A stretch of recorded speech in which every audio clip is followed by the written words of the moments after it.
You're listening to Home Sweet Home with Russ, McClellan, and friends. And here's Russ. Hey, how's everybody doing in the land of COVID? Thanks for tuning in one more time to the Russ McClellan adventure. I think I have a podcast or a YouTube channel now. It's called Russ's Radical Realty. I'm not sure where I came up with that, but it sounds radical right now is a good word. It's a good word to be used for our show and for this last year, 2020. And I can't believe it's February.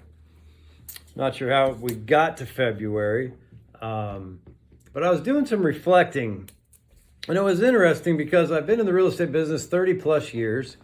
And I want to just say publicly, thank you to every realtor in the association and member, frankly, because we have more than just realtors, appraisers, some builders, etc. And the North Central Washington Association of Realtors, I was inducted into the Hall of Fame 2020 class, which is about one person a year. And, you know, over 30 years, you take a lot of classes, you do a lot of things, you get, some accreditations here and there. And that one was a pretty big one for me. Most of the time I just fly fast and, I'm not too worried about accolades, but that one was, I'm greatly appreciative of that because I think, if nothing else, what it says to me is, I'll tell you, everybody that knows me well enough knows I've been up, I've been down, I've been up, I've been down, I've had issues, I've been divorced, I've been bankrupt. I mean, I'm one of those people and I've been a millionaire a couple times. So what's kind of weird about that is that it's just life. It's a 30-year life of real estate and selling my hometown, sharing my hometown, and now we're fortunate enough at Keller Williams to be all over the place in North Central Washington with 73 real estate brokers and counting. Anyway, I just want to say thank you to everybody. That was a big deal to me. And it kind of is a good segue to what I want to talk about on today's show. Everybody that I know is talking about predictions. Where are we going to end up in 2021? And specifically because real estate's the game that I tend to play. I thought I'd talk about where we once were as a community and why, and maybe where we're at with some of the economic forces that are happening in our market, and maybe where are we going to go? And that's the big one, right? What's going to happen in 2021 and beyond? So many, it's kind of an overused word, but so many people are saying the word unprecedented right now. It's unprecedented that many people are saying that. So here's the thing. I just thought I'd take my hometown, and I think my hometown in Lake Chelan, I actually grew up in Manson. I graduated in 1987. My mom in 1956, my dad in 1952, and my grandmother came on a covered wagon from Missouri to Manson, Washington, when she was about 7 years old, and she lived to be 101. So I've been there a while. I joke around, and I've said it on this show before, I'm only fourth generation. I'm not quite a local. My kids have a shot at the title. They're fifth generation, and now they're 28 and 23. So here's the thing. I want to talk about the past and how it relates to real estate. Where were we when my dad was in high school? When he graduated high school in the 1950s, 1952 to be specific. There's a couple funny things about that. Like he helped build the football field at the school in 1952. Before that, they played football down at Wapato Point, which is down in, along the shores of Manson, right on Lake Chelan. So just some very funny things about that you wouldn't think is a big deal. But most of the people that were in that time frame in Manson's history and the Lake Chelan Valley, and quite frankly, everywhere in North Central Washington, primarily were farmers. And farmers are funny people in a way. I consider myself a farmer. In a way, I grew up on a 10-acre apple orchard. I've owned apple orchards and pear orchards. I farmed with my best friend, my father, who passed away in April. We worked together in the farming business since I was a little kid. In fact, he finally, I think when I was about 12 or 13, told me to get out of the orchard because I was too expensive. And didn't quite thin apples correctly, didn't quite prune correctly. And he worked his butt off, 16, 18 hours a day. And that's just the way everybody did it. So it wasn't a big deal. My mom got up at 4 a.m. and then worked a full-time job at what once was called Sea First Bank for 25 years in Chelan. I mean, so, the work ethic was obviously by the people of that generation. extreme. But it was a good life. It was a great life, as a matter of fact. And what was funny about it, the time, even when I was in high school, which I think was kind of the end of the small farming era, where the vast majority of people were small farmers, and that made for good rivalries. Because a lot of the small schools, whether it be Pateros or Brewster or Bridgeport or Omak or Chelan or Manson, I mean, we had different leagues at times, but we were all sometimes second generational rivalries, right? Our dads played football against each other, etc. So it was fun growing up. And the funny thing about our founding fathers, so to speak, of our town being farmers and self-employed people, it was the American dream, kind of, right? You could own your own business and make money. Maybe you didn't get rich, but if you lived conservatively and you worked hard, you could make some money and provide a good life for your family. Well, that also, with farmers, came an independence, right? They were very proud, very independent. In fact, I kind of joke around when I talk sometimes, when I think of the past, and I think, wow, in the Apple business, we literally had sheds, warehouses that competed against each other across the street from one another. Like I'll take Trout and Blue Chelan for those that can remember. Two big warehouses in our area, and they were almost side by side, adjacent. And yet they were competing against each other. So some people were Trout people, some people were Blue Chelan people. And now it's kind of merged.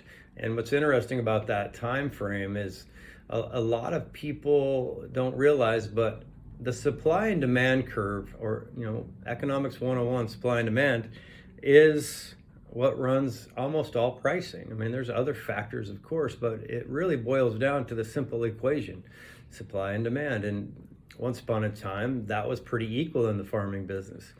Well, then one day, I think it was around 2008, if I remember right, or excuse me, 1998. And don't quote me, I'm just a radio host, right?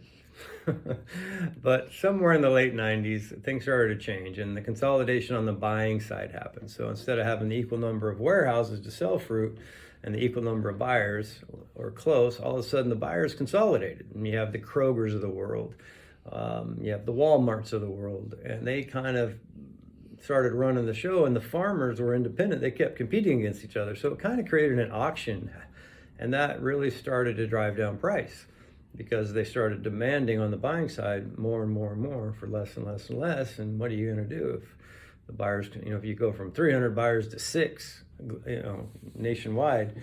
And then there was NAFTA and other things. And I don't want to go too deep into that. I just want to say that there was a time where all of a sudden farmers had to sell, where prior to that time, most farmers sold their land to other farmers. And in fact, if you listed a farm, it was an apple orchard, it was probably not a very good one if you listed it with a real estate broker back then.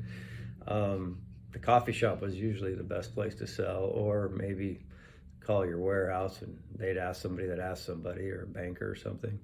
And then all of a sudden the market kind of got flooded with acreage. And, in some ways that was really a bad time. A lot of farmers went under.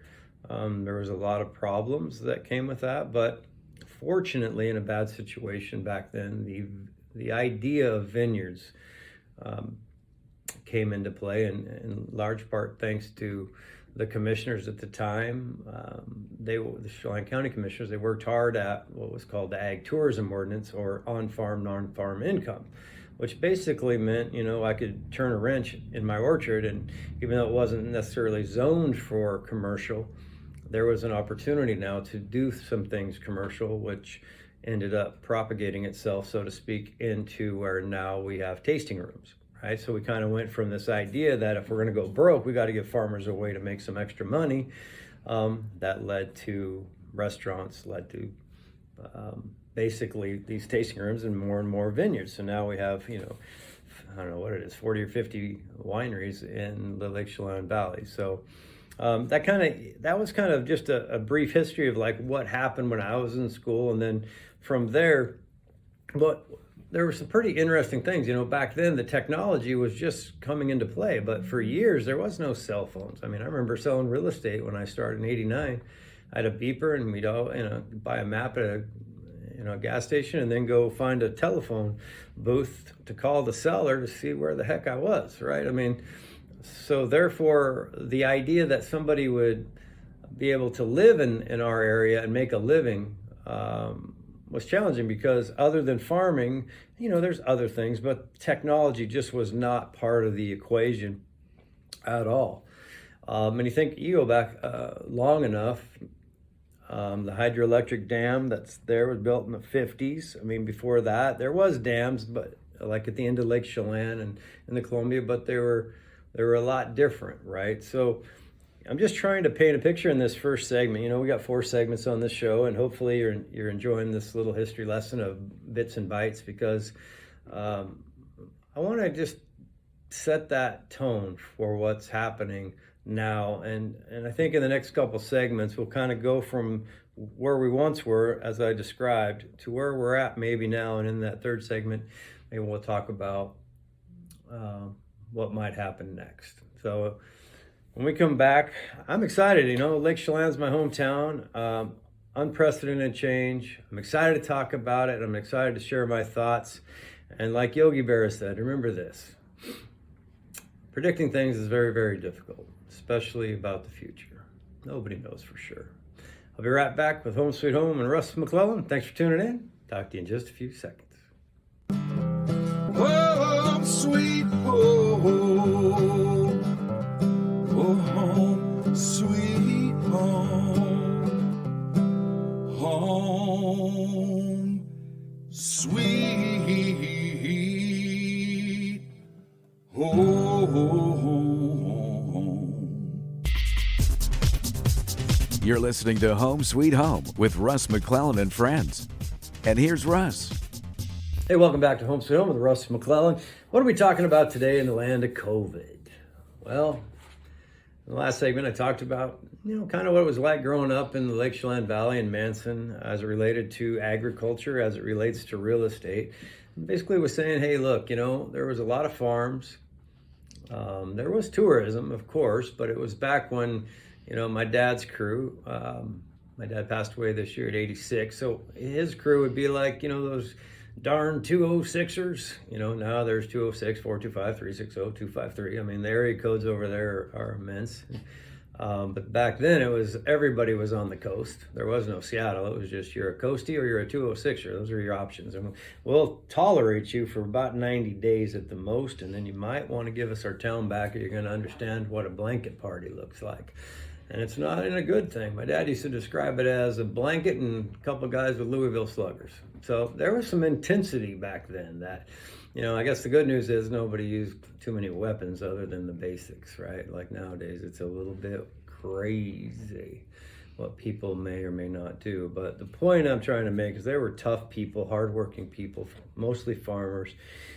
Mostly tourism was just tourism, right? And there were second and third generation farms. Well, let's, fast forward a little bit and think about what has happened in the last decade. And I bet if you look at history from about 2000 to 2008, we had an unprecedented run.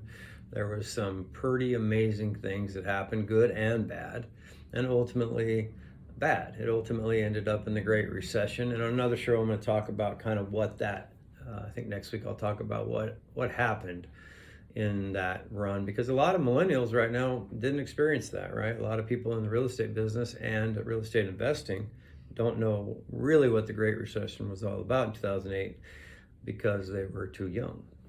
So right now, what's happening right now? Well, it's kind of interesting. We still have the exact same supply constraints as we have always had.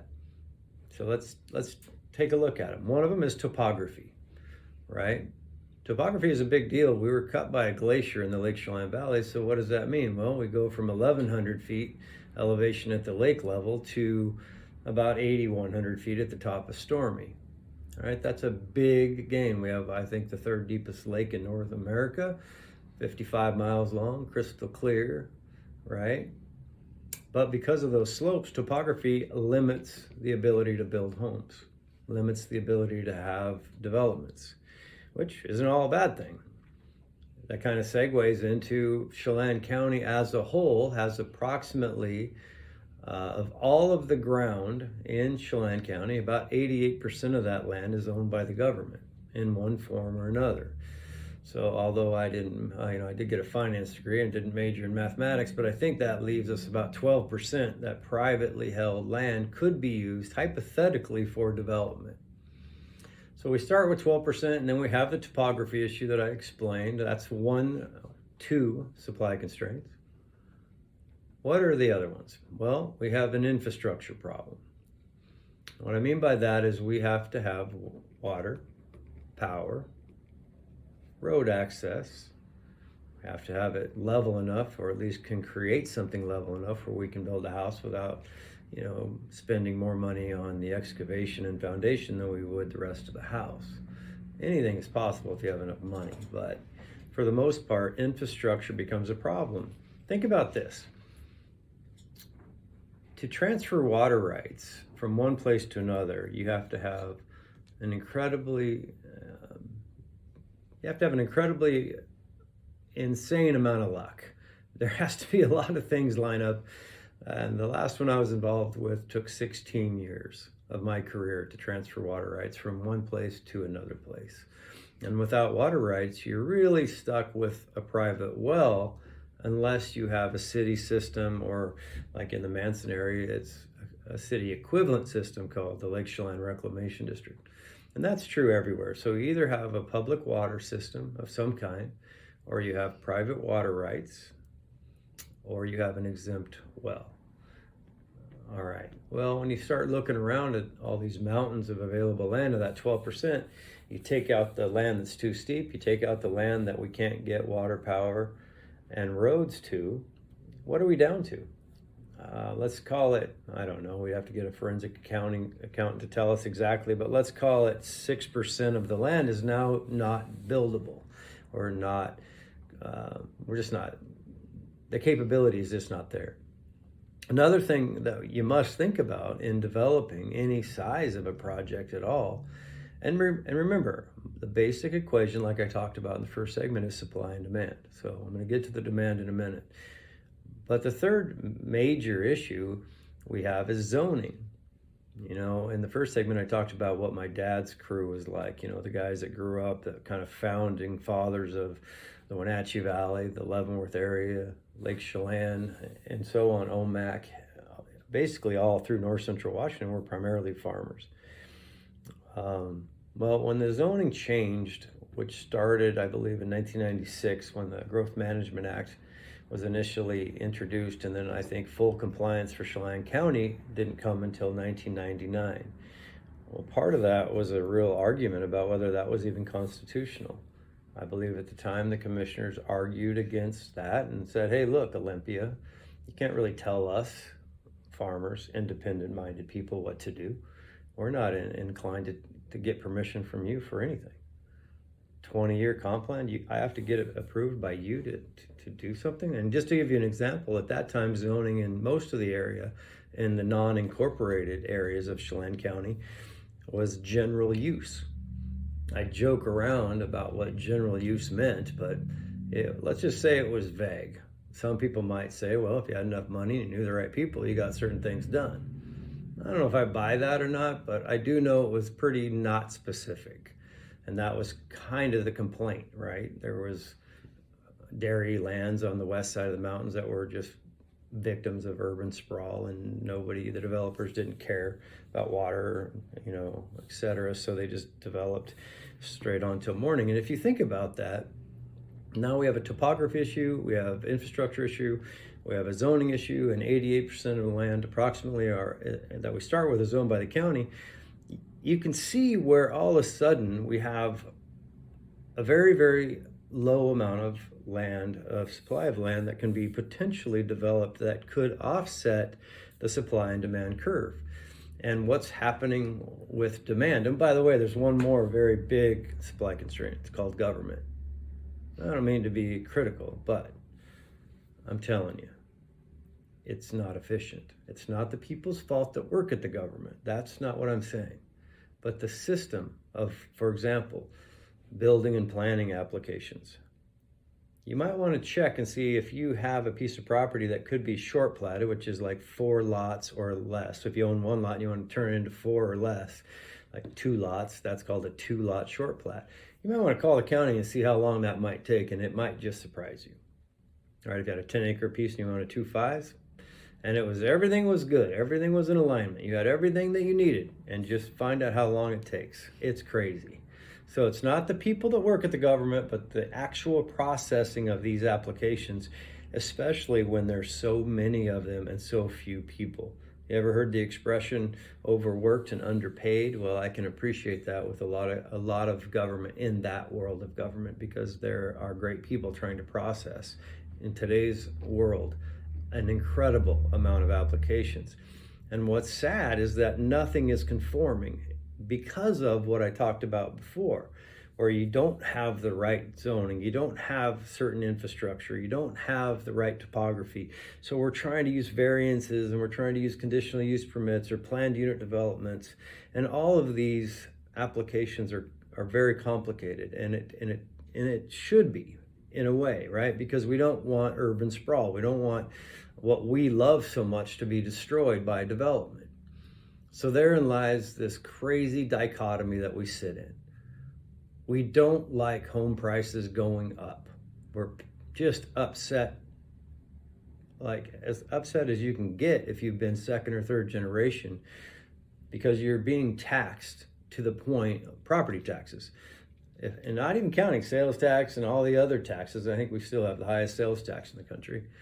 But just real estate property taxes are based on your assessed value. And so for people that don't understand how that works, is the county assessor will basically, for lack of a better word, assess or appraise is another word. It's not quite accurate, but assess your property a certain value.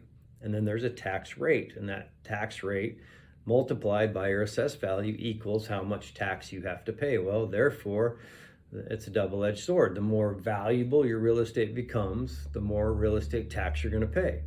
Okay, well, that sounds great, but what if you're a second-generation person that's owned something, or third? And now, let's say you're making 50 grand a year, 60 grand a year, like a normal human around here. All of a sudden, your taxes go in just 2 generations. They go from maybe $2,000 a year to $28,000 a year. It's crazy. So now all of a sudden you got to sell. So it's double-edged sword, right? And that's where we sit as we speak. The demand is increasing at an increasing rate. There's no supply to offset that demand. And now we're 75% down in inventory from 1 year ago. 75% down. All right. So hope you're finding this interesting. I find it kind of interesting because I've been doing it for 30 years.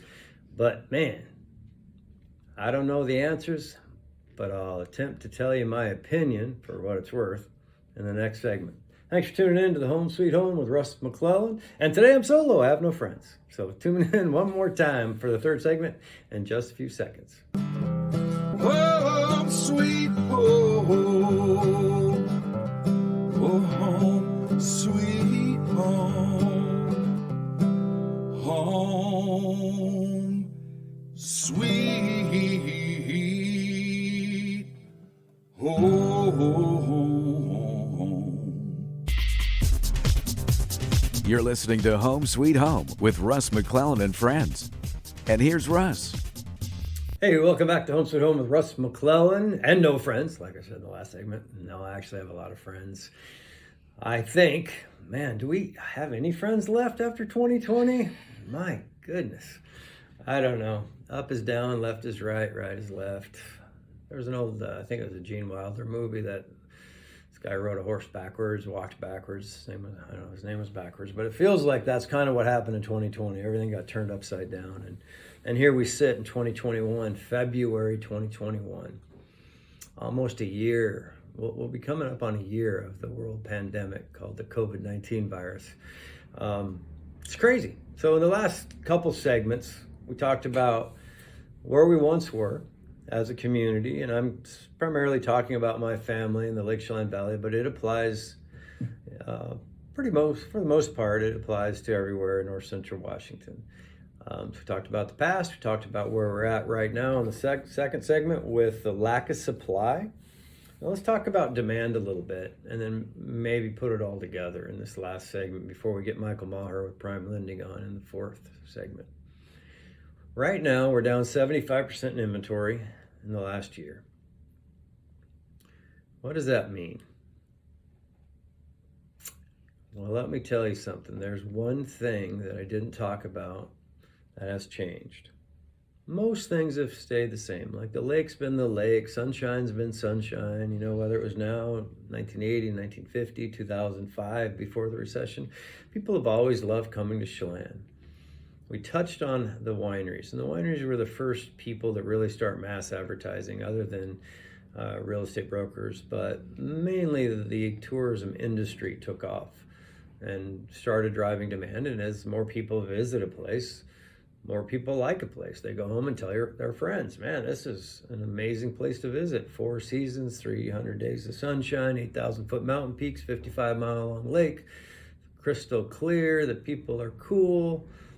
It's just incredible recreational opportunity. So there's no debate that that's true. But what has changed is this, that little lovely word called technology. You think about how long we went before the cell phone was invented, right? I mean, I've been in the business long enough that I think the fax machine wasn't being used in the Wenatchee Valley when I started, maybe just starting to be used. And now look at us. We got more power in our phone than all the computers in the gymnasium-sized building when we went to the moon combined. So what does that mean? Well, we always knew that the word telecommute was an issue. We've known that since about mid-90s. But for the most part, it was sophisticated people that could work remotely. It was a very select few of high intellectual people, you know, that really knew what they were doing. And then what happens in tech? It gets easier and it gets more affordable. Look at your TV as an example.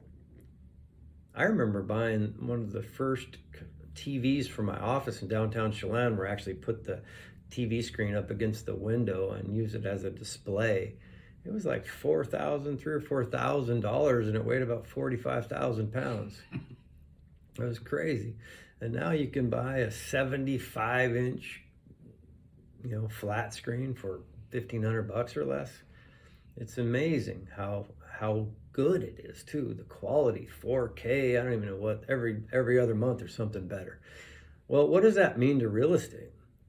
Okay, well, that was allowing people to stay a little longer on their vacations, or maybe come buy a place as a second home and maybe come over, stay an extra day every once in a while. But typically they still had to go back to work in the city where they made the real money. Economically, there's no debate. On the west side of the Cascade Mountains, there's a ton of money, probably more money than most places in the world. And on this side of the mountains, there isn't that level. But we have a good lifestyle. We choose not to go to Wall Street. We choose not to be in Seattle. Well, do you blame anybody else for wanting your lifestyle? Because I don't. You know, heck, that's America, right? I mean, everybody's from somewhere. So you can't really point the finger at other people and say it's bad that they want to live where you live. And I'll tell you why it's a big deal now. The COVID virus has done one thing for sure. If companies wanted to survive, they had to figure out how to allow people to work somewhere else, meaning at home. And if in the beginning, if you think about the baby boomers' parents and the baby boomers, those are people born that started in like 1964. I'm an Xer, right? I'm a baby boomer's kid. Well, the Generation X was kind of that last generation of bricks and mortar was a big deal, right? The big Cadillacs, the big houses, the McMansions, you know, that was kind of all sold to us as bigger is better, Lee Iacocca, Chrysler style, right? Like that was our game plan. And ever since then, people have been kind of going like, why are you making me drive? For example, if I work in Seattle, why do I have to drive when I could get on Zoom? Now, I don't know if you guys know this, but Zoom was around before the pandemic, right? Now everybody that has a computer practically knows what Zoom is from every age group, or FaceTime is another one, or Skype. These things have been around a while, but for the first time, when the corporations were told, look, you're out of business because you're locked down and you're not essential. What was their alternative? They had no choice but to figure out how to let their people work from home. So I call that the forced work adoption of the pandemic, meaning board of directors, presidents, CEOs, stockholders were all in alignment that it's okay to let your people work from home at the highest level, all the way down to insurance brokers, real estate brokers, yoga instructors. I mean, you name it, you can see it online now. Well, that allowed for a whole new demographic shift. So for the first time, can you imagine if you've been slaving away in downtown Seattle and driving from, let's say, Marysville every day on I-5, bumper to bumper? I knew one of my buddies who worked for me once upon a time in Chelan. He drove from Tacoma to Seattle. No, from Tacoma to Everett every day. I think he was ready to jump off a bridge after the first year, right? And I'm not joking. I think it was stressful. So you're in 2-hour traffic one way, both ways, 4 hours a day. You're just burning the candle at both ends. You got a family. You're trying to, have a connection with your partner, spouse, you name it. All of a sudden, they say to you, hey man, you can live anywhere you want to live, and we'll still pay you the same amount of money we used to pay you. What? Are you going to stay there? Some people will. Some people love it. I love going to the city. I love, at least I used to. It's not quite the same anymore, but I've been doing Seattle home shows there for over 20 years. This is the first year the Seattle home show isn't going to happen. Pretty sad. In a long, long time, generational business there. And because of the pandemic lockdown, obviously it's not going to work. But that gathering of people is used to be how we had to go from here to there to market real estate sometimes. Not anymore. Now we have this unlocked amount of demand that is coming over to buy a primary residence, young families making more money than they've ever made, in some cases, in the history of the world. You think about it. Amazon, Microsoft, headquartered less than 160 miles west of North Central Washington. Guy told me one time, because I said, well, cities are going to go down. If all those people move out of the city prices are going to go down, because here's what's happening. People are selling their condo for $1 million, 2-bedroom condo. They're 24 years old. They got a W-2 of $250,000 a year. All right, 24 years old. They sell their condo, they capture $500,000 in equity, they come over here with cash, they're making tons of money, they can work online, and guess what? It's cheap, relatively speaking. So then there's an argument, well, Seattle prices are going to dip. Maybe, like I said at the start of this, nobody knows for sure what's going to happen. Nobody knows for sure. I can tell you this. And a guy told me this at Duke's Restaurant in downtown Seattle, having lunch. He's been there a long time. He's a developer, lender. He said, Russ, the world's a big place and Seattle's a little city.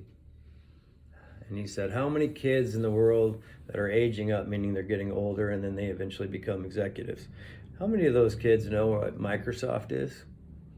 How many of them know what Amazon is? And where are those two companies headquartered? Okay, there's a whole lot more to this, but demand's increasing at an increasing rate, and we have a very limited supply. That usually means it's going to appreciate as a microeconomic climate.